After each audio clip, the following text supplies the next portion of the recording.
সিরাজগঞ্জ জেলা গোয়েন্দা পুলিশের হেফাজতে শাহাদত হোসেন নামে এক সন্দেহভাজন হত্যা মামলার আসামির মৃত্যুর অভিযোগ উঠেছে।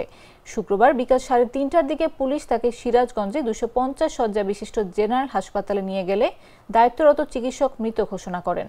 চিকিৎসকরা তার শরীরে আঘাতের চিহ্নের কথা বললেও পুলিশের দাবি শ্বাসকষ্টজনিত কারণে তার মৃত্যু হয়েছে। হাসপাতাল সূত্র জানায়, বিকাল 3:30টার দিকে সিভিল পোশাকে একদল পুলিশ জরুরি বিভাগে শাহাদাতকে ভর্তি করেন। এ সময় তার হাতের আঙ্গুলে ক্ষত চিহ্ন ছিল। ক্ষত দেখে জানতে চাইলে পুলিশ সদস্যরা হাসপাতাল স্টাফদের পাবলিক অ্যাসল্ট বলে দাবি করেন। এরপর হৃদযন্ত্রের ক্রিয়া বন্ধ হয়ে তার মৃত্যু হয়।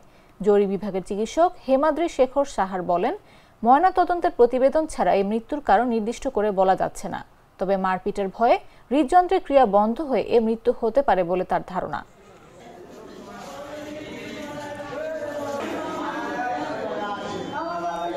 দুজনই গেছিল, আমরা বারবার বলছি না ভালো লোক।